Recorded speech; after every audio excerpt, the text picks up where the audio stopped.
Os moradores de uma rua lá no Santos Dumont procuraram aqui a TV Pajuçara para pedir ajuda. É que uma vizinha lá do bairro sofre com transtornos de acumulação. E por causa dessa condição psiquiátrica, a convivência entre eles está cada vez mais difícil. Ela está cada vez mais agressiva com os vizinhos. Além dos problemas decorrentes da grande quantidade de lixo amontoado, os moradores dizem que a vizinha apresenta episódios de muita agressão. Vamos prestar atenção na reportagem do nosso X da Notícia, Ivan Lemos. A casa não tem muro, mas é impossível ver as paredes dela. Em volta, sacos com garrafas PET, latas, restos de materiais que tinham ido para o lixo.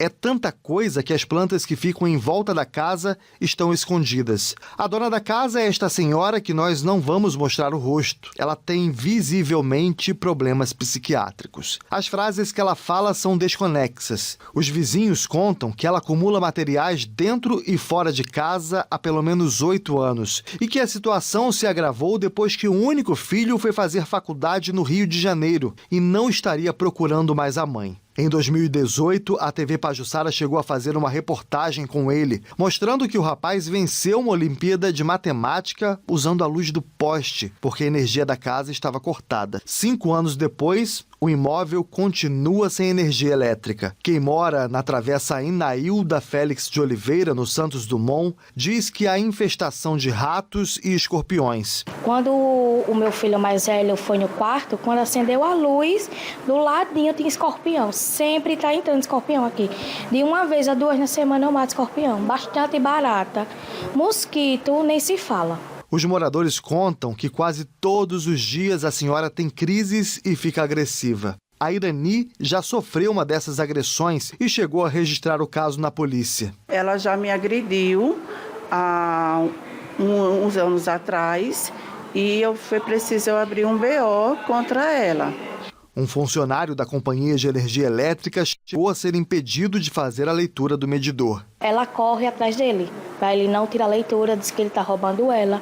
E muitos outros casos também dela, né? Quem vive aqui entende que a mulher tem problemas psiquiátricos, mas não consegue compreender a falta de assistência do poder público. Eles já pediram para a prefeitura fazer a limpeza do local e até apoio para o tratamento da acumuladora. Mas até agora nada. Já veio órgãos aqui, prometeu de ajudar, de fazer algo por ela, mas até aqui nada. Enquanto isso a gente fica prejudicado, então a gente fica procurando um socorro, procurando algo melhor para a gente, né? Alguém que resolva realmente de verdade.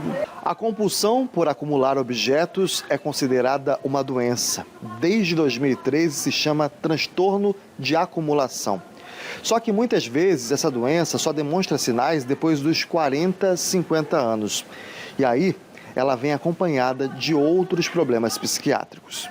O psiquiatra Rodrigo Rebouças explica que a doença acompanha essas pessoas durante toda a vida, mas é difícil perceber porque muitas vezes elas são tolhidas pelos pais. Na infância, na adolescência, sempre vai ter alguém, um parente, um familiar que vai fazer uma espécie de contingência, né? Então ele vai evitar que a pessoa comece a acumular de forma excessiva, né, que impedindo até ela poder se locomover dentro da casa. Mas à medida que a pessoa vai envelhecendo, né, os familiares vão saindo de casa, né, aí não tem mais ninguém dentro da casa que vai impedir a pessoa começar a acumular. Ainda segundo o psiquiatra, tratar esses acumuladores não é uma tarefa tão simples. Muitas vezes eles não aceitam ajuda de parentes e não percebem o início do transtorno.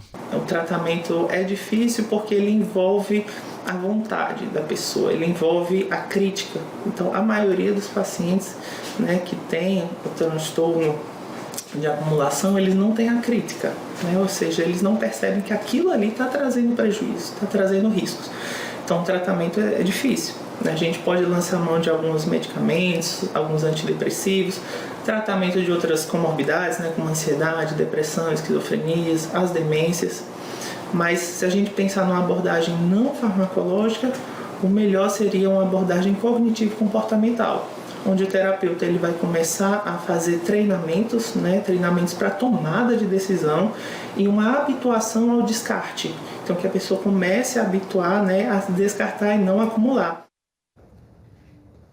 Pois é, porque para a pessoa que tem esse transtorno de acumulação, né, é um transtorno muito complicado, porque a pessoa não percebe isso, né?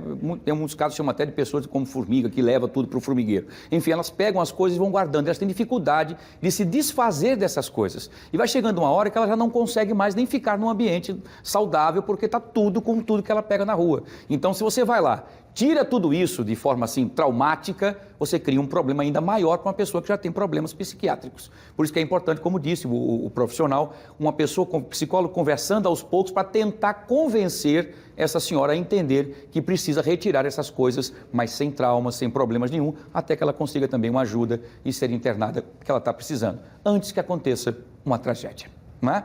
Muito bem.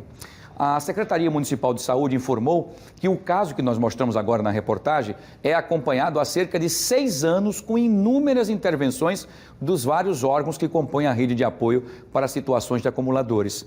Paralelamente, nesse período, foram realizadas ainda várias tentativas de suporte familiar, mas sem retorno do filho ou outro familiar. A Secretaria Municipal de Saúde disse ainda que vai solicitar à equipe do CAPS, que atende a essa região, que faça uma nova visita ao local para o levantamento da situação atual e encaminhamentos possíveis. Está precisando fazer, né? 6 anos, muito tempo, né? Tu vê que tenta para lá, para cá, mas está na hora de dar uma dinamizada para poder resolver o problema dessa senhora e também trazer um pouco de conforto e tranquilidade para os vizinhos que estão precisando, né? Muito bem.